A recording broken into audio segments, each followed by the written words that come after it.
والصلاة والسلام على سيدنا ومولانا محمد خاتم النبيين وإمام المرسلين وعلى آله وأصحابه أجمعين وعلى كل من تبعهم بإحسان إلى يوم الدين.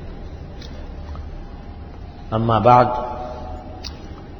بزرگان محترم اور برادران عزیز، السلام علیکم ورحمۃ اللہ تعالی وبرکاتہ۔ پچھلے کئی ہفتوں سے میں جس بات کی طرف اپنے آپ کو اور سامعین کو متوجہ کر رہا ہوں وہ زبان کی حفاظت ہے، کیونکہ زبان ایسی چیز ہے کہ اگر اس کو انسان قابو میں نہ رکھے تو اس سے بے شمار گناہ سرزد ہوتے چلے جاتے ہیں اور انسان کو پتہ بھی نہیں چلتا۔ یہ چونکہ ایسا اللہ تعالیٰ نے آلہ دے دیا ہے بغیر مانگے کہ اس کو حرکت دینے میں کوئی مشقت نہیں ہوتی، جو ارادہ کرتا ہے انسان فوراً وہ زبان سے نکال دیتا ہے۔ اس لیے اس میں بے احتیاطی بے انتہا پھیلی ہوئی ہے۔ تو اس وجہ سے میں نے پچھلے جمعہ میں کچھ احادیث آپ کے سامنے پیش کی تھی، جن میں رسول کریم سرور عالم صلی اللہ علیہ وسلم نے زبان کی اہمیت اور زبان سے صادر ہونے والے گناہوں کا ذکر فرمایا۔ وہ احادیث ابھی پوری نہیں ہوئی تھی، تو میں چاہتا ہوں کہ وہ ساری حدیثیں آپ حضرات کے سامنے آ جائیں، ہم ان پر غور کریں اور ہماری زبانوں سے جو گناہ صادر ہوتے ہیں، جن کی تعداد حضرت امام غزالی رحمۃ اللہ علیہ نے یہ بتائی ہے کہ کم از کم 20 گناہ ہیں جو گناہ انسان کی زبان سے صادر ہوتے ہیں۔ تو پہلی حدیث یہ ہے کہ رسول کریم سرور عالم صلی اللہ علیہ وسلم سے پوچھا کسی صحابی نے، یا رسول اللہ، انسانوں کو سب سے زیادہ جنت میں داخل کرنے والی چیز کیا ہے؟ یعنی کون سا عمل ہے جس کے نتیجے میں زیادہ لوگ جنت میں جائیں؟ تو آپ نے جواب میں فرمایا تقوی اللہ و حسن الخلق۔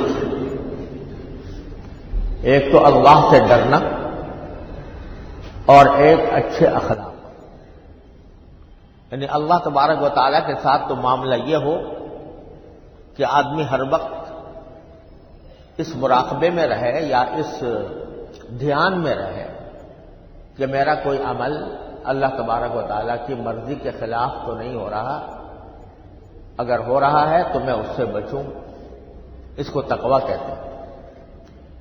اور دوسری جو انسانوں کے ساتھ انسان کے معاملات ہوتے ہیں، اللہ کے بندوں کے ساتھ جو معاملات ہوتے ہیں، اس میں حسن خلق، لوگوں کے ساتھ اچھے اخلاق کا مظاہرہ کرنا اور اچھے اخلاق سے لوگوں کے ساتھ پیش آنا، یہ دو چیزیں ہیں جو انسان کو سب سے زیادہ جنت میں داخل کرنے والی ہیں، رسول کریم سرور عالم صلی اللہ علیہ وسلم کے الفاظ میں۔ پھر انہی صاحب نے یہ پوچھا کہ یا رسول اللہ، سب سے زیادہ جہنم میں داخل کرنے والی چیز کیا ہے؟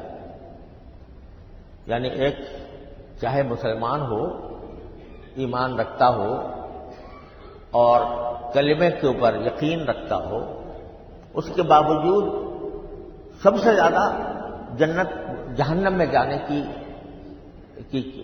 وجہ کیا ہو؟ تو آپ نے فرمایا کہ الاجبخان الفم والفرج، دو چیزیں ہیں جو انسانوں کو سب سے زیادہ جہنم میں لے جانے والی ہیں۔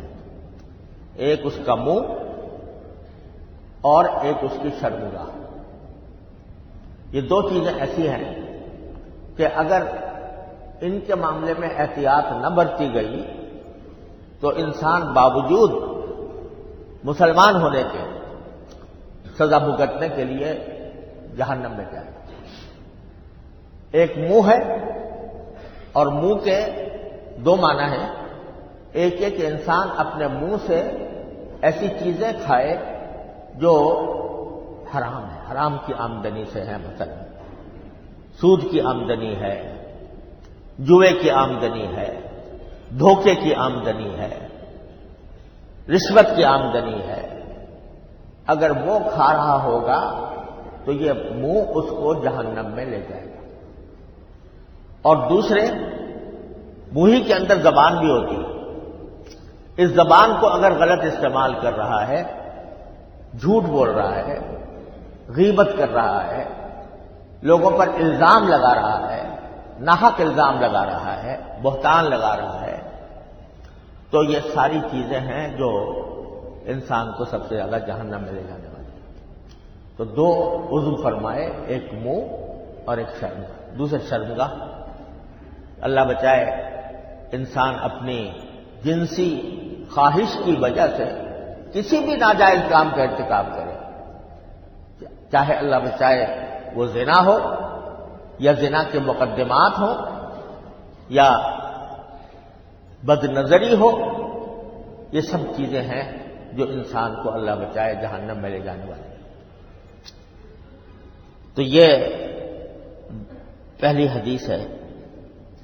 دوسری حدیث حضرت معاذ بن جبل رضی اللہ تعالی عنہ، جن کے بارے میں میں نے عرض کیا تھا کہ رسول کریم سرور دو عالم صلی اللہ علیہ وسلم کے بڑے لاڈلے صحابی، بہت چہیتے، ان کے ساتھ نبی کریم صلی اللہ علیہ وسلم کو بہت محبت تھی، اور ان سے ایک مرتبہ آپ نے فرمایا بھی تھا کہ یا معاذ انی احبک، اے معاذ میں تم سے محبت کرتا ہوں۔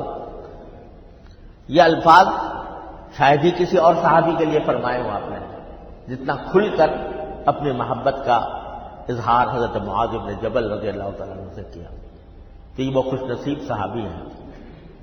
ایک مرتبہ انہوں نے رسول کریم سرور دو عالم صلی اللہ علیہ وسلم سے پوچھا کہ یا رسول اللہ انؤاخذ بما نقول، یا رسول اللہ کیا ہم جو زبان سے باتیں نکالتے ہیں، جو کچھ کہتے ہیں زبان سے، کیا اس پر بھی گرفت ہوگی اللہ تعالیٰ کے ہاں، اس پر بھی پکڑ ہوگی؟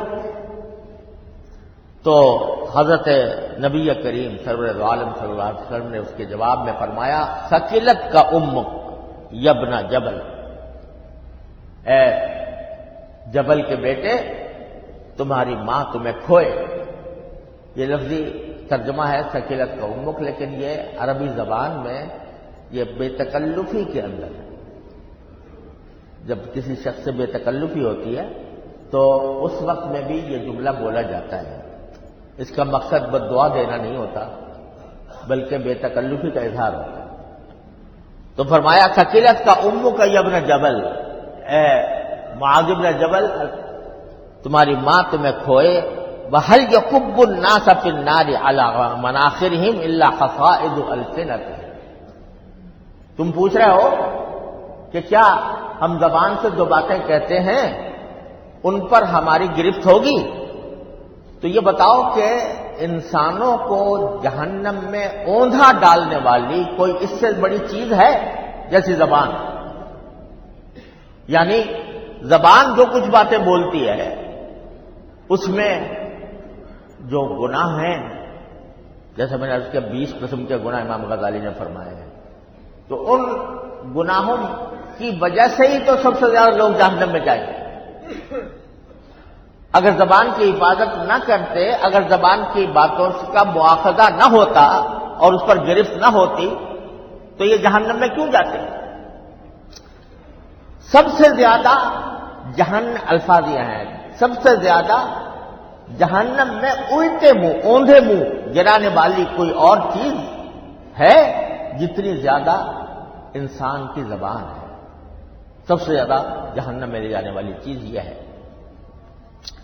اب اندازہ فرمائیے کہ سارے گناہ ایک طرف اور زبان کے گناہ کے بارے میں فرمایا کہ سب سے زیادہ جہنم میں لے جانے والی چیز والا عمل انسان کی زبان کا غلط استعمال ہے۔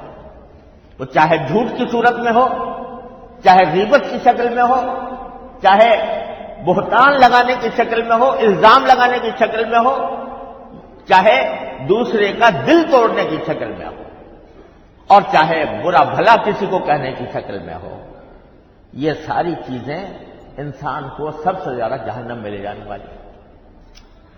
العیاذ باللہ، اللہ تعالی ہم سب کی حفاظت فرمائے۔ پھر حضرت معاذ رضی اللہ تعالیٰ عنہ ایک مرتبہ رسول کریم صلی اللہ علیہ وسلم سے پوچھتے ہیں کہ یا رسول اللہ ای الاعمال افضل، کون سا عمل سب سے زیادہ افضل ہے؟ تو آپ نے اپنی زبان مبارک کی طرف اشارہ کیا کہ یہ کیا مانا کہ جس طرح یہ زبان ایسی چیز ہے جو سب سے زیادہ انسان کو جہنم میں لے جانے والی ہے، اسی طرح سب سے زیادہ جنت میں لے جانے والی بھی ہے، سب اعمال میں افضل بھی ہے۔ کیا مانا کہ اس کا اگر صحیح استعمال کیا جائے، یہ زبان اللہ تعالیٰ کے ذکر سے تر رہے، چلتے پھرتے اٹھتے بیٹھتے آدمی اللہ تبارک و تعالیٰ کا ذکر کرے، سبحان اللہ، الحمدللہ، لا الہ الا اللہ، اللہ اکبر، تیسرا کلمہ ہے مثلا، یا صرف سبحان اللہ کہتا رہے، یا صرف الحمدللہ کہتا رہے، تو جتنا ذکر کرے گا اتنا ہی انسان کو جنت میں جانے کے مواقع زیادہ فراہم ہوں گے۔ تو زبان کا صحیح استعمال۔ اسی طرح کسی اللہ کے بندے کو کوئی تسلی کا کلمہ کہہ دے،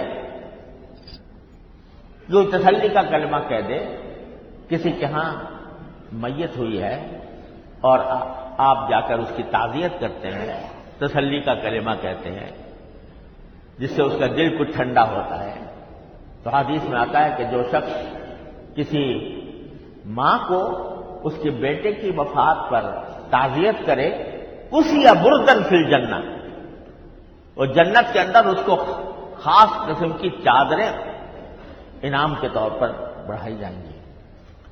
یا کسی کوئی شخص دل شکستہ ہے، کمزور ہے، کسی مشکل کا شکار ہے، آپ اس کو تسلی کے 2 کلمے کہہ دیتے ہیں، تو یہ تسلی کے 2 کلمے کہنا زبان کا وہ عمل ہے جو دوسرے اعمال سے افضل ہے، ای الاعمال افضل۔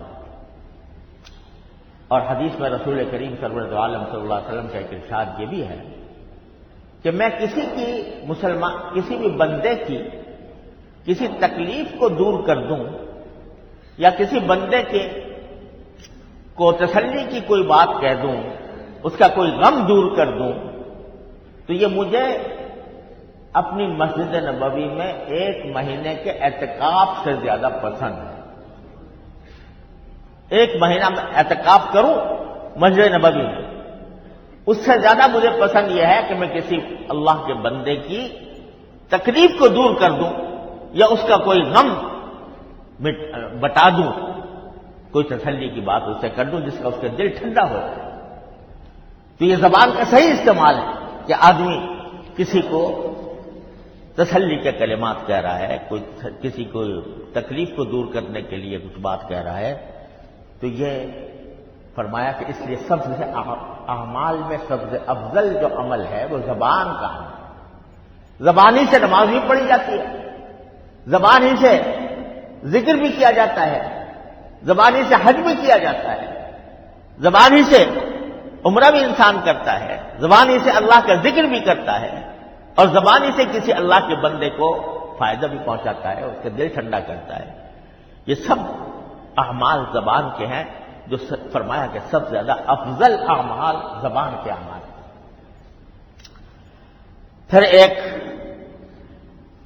اور حدیث ہے، حضرت انس رضی اللہ تعالیٰ عنہ فرماتے ہیں کہ لا یستقیم ایمان العبد حتی یستقیم قلبہ، ولا یستقیم قلبہ حتی یستقیم لسانہ. پہلے تو یہ فرمایا کہ بندے کا ایمان کبھی سیدھا نہیں ہوتا، یعنی جیسا ہونا چاہیے ویسا نہیں ہوتا جب تک کہ اس کا دل سیدھا نہ ہو. پہلی بات تو یہ ہے، دل سیدھا ہونے کا معنی یہ کہ آدمی اللہ تبارک و تعالیٰ کی رضا جوئی کے لیے جو کام کر رہا ہے وہ اللہ تعالیٰ کی رضا جوئی کے لیے کر رہا ہے. اس کے دل میں یہ خواہش ہے، اس کے دل میں یہ تڑپ ہے، اس کے دل میں یہ دھن ہے کہ میں کسی طرح اللہ تبارک و تعالیٰ کے رضا کے مطابق کام کروں، جو کام کروں وہ اللہ تبارک و تعالیٰ اس سے راضی ہے. تو جب تک کہ ایمان اس وقت تک سیدھا نہیں ہوتا جب تک کہ دل سیدھا نہ ہو، اور دل اس وقت تک سیدھا نہیں ہوتا جب تک کہ زبان سیدھی نہ ہو. دل اس وقت تک سیدھا نہیں ہوتا جب تک کہ زبان سیدھی نہ ہو.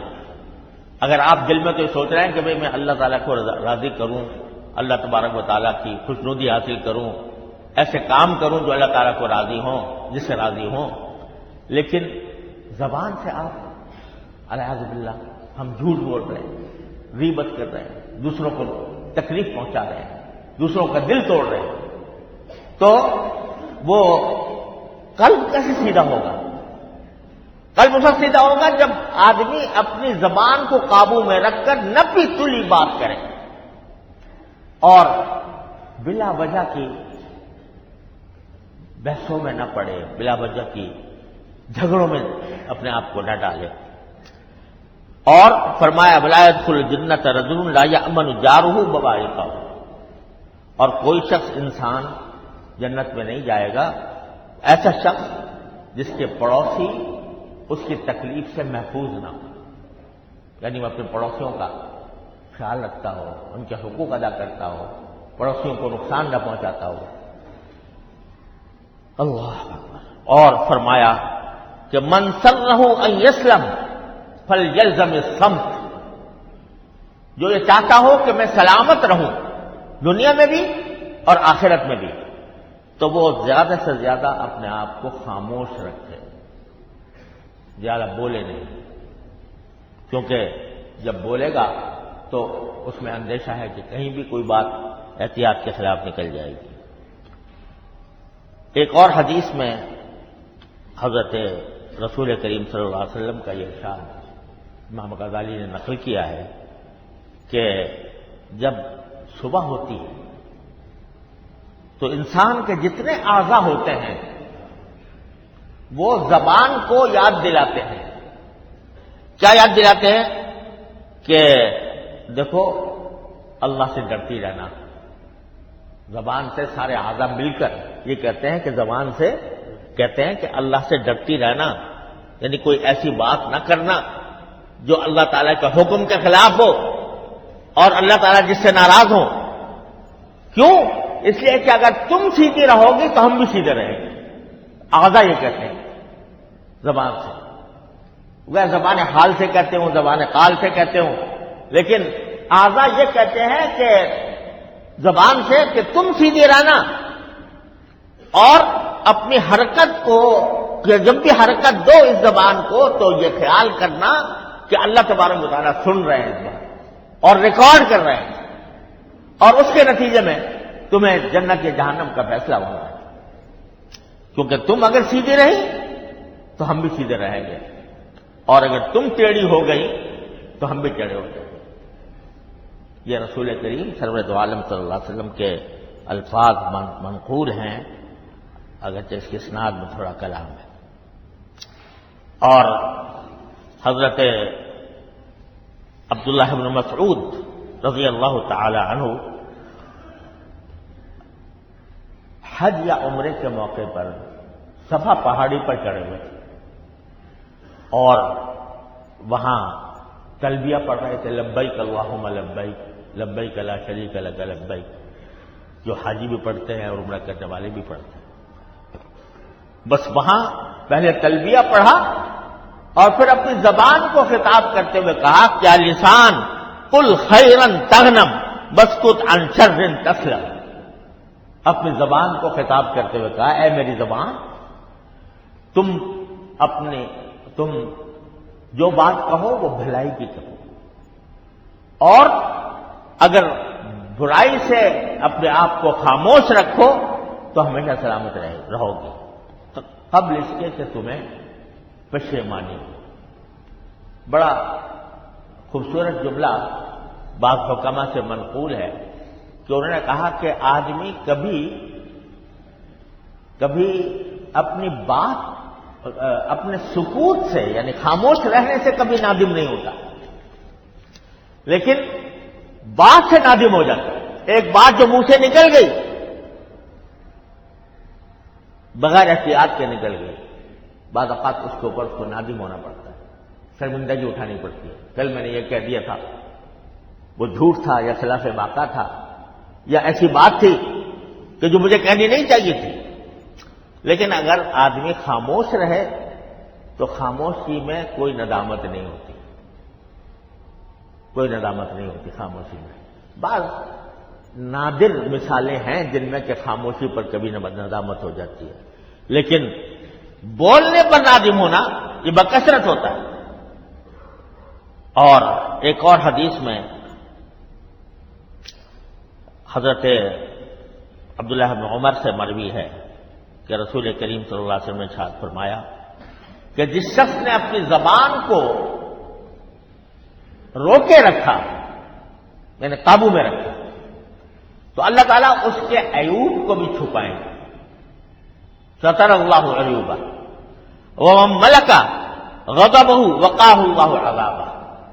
اور جو شخص اپنے غصے پر قابو پا لے، کہ غصہ آیا لیکن غصہ آنے کے باوجود انسان نے اس کے مقتضا پر عمل نہیں کیا، اس غصے کی وجہ سے کسی کو برا بھلا نہیں کہا، کسی کو گالی نہیں دی، کسی کو کوئی ہاتھ نہیں اٹھایا کسی کے اوپر، غصہ آیا اور قابو کر لیا۔ الکاظمین الغیظ والعافین عن الناس، کہ غصے کو پی گیا اور لوگوں کو معاف کر دیا، چلو اس نے مجھے تکلیف پہنچائی تھی، میں اللہ کے خاطر اس کو معاف کرتا ہوں۔ تو جو شخص غصے کے اوپر قابو پا لیتا ہے تو اللہ تعالیٰ اس کو اپنے عذاب سے بچاتا ہے۔ تم نے میرے بندوں کے ساتھ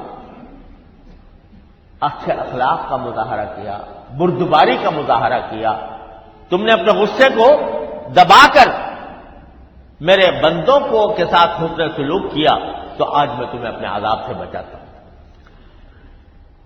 اور وَمَنِ اعْتَذَرَ إِلَى اللَّهِ قَبِلَ اللَّهُ عُذْرَهُ، اور جو شخص اللہ تعالیٰ کے سامنے معافی مانگ لے اپنے کسی گناہ پر تو اللہ تعالیٰ اس کو معاف بھی فرما دیتے ہیں۔ مطلب ہے کہ حقوق اللہ میں اگر کوئی کمی ہوئی ہے، اللہ کے حقوق میں کمی ہوئی ہے، تو بندہ اگر معافی مانگ لے، کسی وقت بھی مانگ لے، تو اللہ تبارک و تعالیٰ اس کے عذر کو قبول فرما لیتے ہیں، اس کی توبہ کو قبول کر لیا جاتا ہے اور اس سے درگزر کیا جاتا ہے۔ لیکن حقوق العباد میں یہ بات نہیں ہے، بندوں کے حقوق میں یہ بات نہیں ہے۔ اللہ کا تعالیٰ اپنے حقوق کو معاف کر دیتا ہے، لیکن بندوں کے حقوق اس وقت تک معاف نہیں ہوتے جب تک کہ وہ صاحب حق معاف نہ کرے، اس وقت تک معاف نہیں ہوتے۔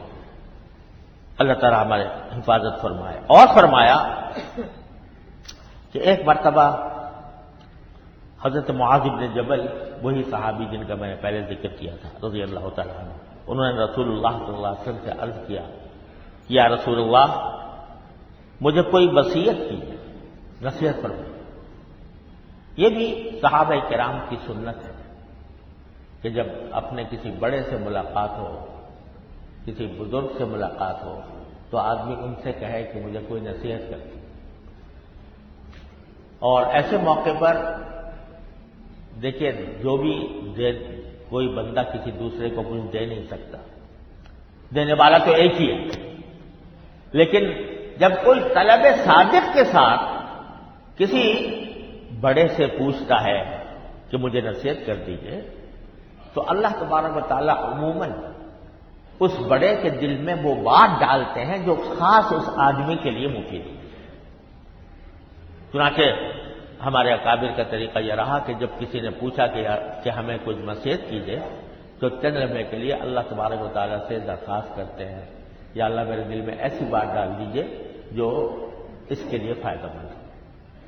تو یہ بھی ایک بڑی اچھی بات ہے کہ کسی سے ملاقات کے وقت اس سے پوچھا جائے کہ مجھے کوئی نصیحت کر دو، خاص طور سے کوئی بڑا ہو، دینی شخصیت ہو، تو اس سے یہ پوچھنا۔ تو صحابہ کرام بکثرت یہ کرتے تھے، رسول کریم صلی اللہ علیہ وسلم سے پوچھتے تھے۔ حضرت معاذ بن جبل نے پوچھا تو آپ نے کئی باتیں نصیحت کی ارشاد فرمائی۔ ایک تو یہ فرمایا کہ اعبد اللہ کأنک تراہ، اللہ کی عبادت ایسے کرو جیسے تم اس کو دیکھ رہے ہو، یعنی تصور یہ جماؤ، مثلا نماز پڑھ رہے ہو، تصور یہ جماؤ کہ میں اللہ تعالیٰ کے سامنے کھڑا ہوں اور میں اللہ کو دیکھ رہا ہوں، اگرچہ اللہ تعالیٰ نظر آنے والی ذات نہیں ہے، ہماری دنیا میں نظر نہیں آ سکتی، لیکن اس کے وجود کے شواہد چاروں طرف بکھرے پڑے ہیں۔ یہ روشنی کہاں سے آ رہی ہے؟ سورج کی۔ تو آدمی ذرا تصور کرے گا تو اس کے پیچھے اللہ جل جلالہ کا وجود نظر آئے گا۔ تو جیسے آپ کوئی ہوائی جہاز اڑتے ہوئے دیکھیں تو اس میں بیٹھے ہوئے اندر کوئی انسان تو نظر نہیں آ رہا، لیکن آپ کو پتا ہوتا ہے کہ یہاں کوئی پائلٹ اس کو چلا رہا ہے۔ اسی طرح دنیا کے اندر پھیلی ہوئی ساری نشانیاں وہ ایسی ہیں کہ اگر ذرا آدمی غور کرے تو اس کے ذریعے فوراً اللہ تعالیٰ تک پہنچ جائے۔ تو اللہ کی عبادت اس طرح کرو جیسے کہ تم اس کو دیکھ رہے ہو، ایک وصیت تو یہ فرمائی۔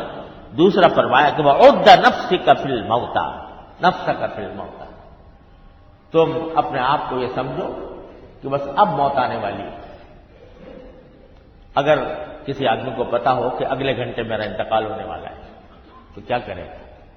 اس وقت وہ کسی کو الزام لگائے گا، اس وقت کسی پر بہتان عائد کرے گا، اس وقت جھوٹ بولے گا، اس وقت غیبت کرے گا؟ وہ تو ایک گھنٹہ اگر اس کو ملا ہے اور پتا ہے کہ ایک گھنٹے کے بعد مجھے موت آنے والی ہے تو وہ سارا ایک گھنٹہ یقیناً اللہ تبارک و تعالیٰ سے رجوع کرنے میں صرف کرے گا۔ تو عد نفسک من الموت، اپنے آپ کو ایسا سمجھو جیسے اب میری موت آنے والی ہے۔ وَإِن شِئْتَ أَنبَتُكَ بِمَا هُوَ أَمْلَكُ لَكَ مِنْ هَذَا كُلِّهِ، اور اگر تم چاہو تو میں بتاؤں تمہیں کہ ان سب چیزوں کا سب سے بڑا سبب، یعنی ان ساری چیزوں کا کیا ہے، یعنی کس بات کا؟ کہ اللہ تعالیٰ کی عبادت اس طرح کی جائے کہ جیسے اس کو دیکھ رہے ہو، اور انسان اپنے آپ کو یہ سمجھے کہ بس اب میرا انتقال ہونے والا ہے، قریب انتقال ہونے والا ہے۔ ان سب چیزوں کو قابو میں کرنے والی چیز کیا ہے؟ آپ نے زبان کی طرف اشارہ کر کے فرمائیے کیا مانا؟ کہ اگر بندہ اپنی زبان کو قابو میں کر لے، اور قابو میں کرنے کا معنی یہ ہے کہ اس کی زبان پر اللہ کا ذکر جاری ہو، اللہ تعالیٰ کی صفات کا ذکر جاری ہو، لوگوں کو اچھی باتیں کہہ رہا ہو، برائی سے پرہیز کر رہا ہو، جھوٹ سے، غیبت سے، بہتان سے پرہیز کر رہا ہو، تو اللہ تبارک و تعالیٰ اس کے اندر یہ صفات خود بخود پیدا فرما دیتے ہیں۔ کون سی صفات؟ یعنی یہ کہ وہ عبادت بھی پھر اللہ کی اسی طرح کرے گا جیسے کہ دیکھ رہا ہے، اور اپنے آپ کو قبر کے کنارے ہر وقت سمجھے گا۔ تو یہ ساری صفات پیدا ہوتی ہیں زبان کی حفاظت سے کہ یہ غلط کام میں نہ لگے۔ تو میرے بھائی اور عزیزوں اور دوستوں، یہ ایسی چیز ہے جس کے بارے میں اتنی تاکید کے ساتھ رسول کریم سرور دو عالم صلی اللہ علیہ وسلم نے حفاظت کے لیے کا حکم دیا ہے کہ اس کی حفاظت کرو۔ آج اتنی ہی بے احتیاطی ہماری زبان میں ہو، اور زبان میں قلم بھی داخل ہے، قلم بھی داخل ہے، اور یہ پیغامات بھی داخل ہیں۔ سوشل میڈیا پہ ہر وقت جو ہماری پوسٹیں چلتی رہتی ہیں، اور اس کے اندر ہم کبھی کسی کے اوپر الزام لگاتے ہیں، کبھی کسی کی توہین کرتے ہیں، کبھی کسی کو برا بھلا کہتے ہیں، کبھی بے تحقیق باتیں نقل کرتے ہیں۔ یہ سب زبان کے گناہوں میں شامل ہے۔ تو اللہ تعالیٰ ہمیں توفیق دے کہ ہم اپنی جانوں پر رحم کریں اور اس زبان کو قابو میں رکھنے کی کوشش کریں۔ اللہ تبارک و تعالیٰ اپنے فضل و کرم سے ہمیں اس کی توفیق عطا فرمائے۔ وآخر دعوانا الحمدللہ۔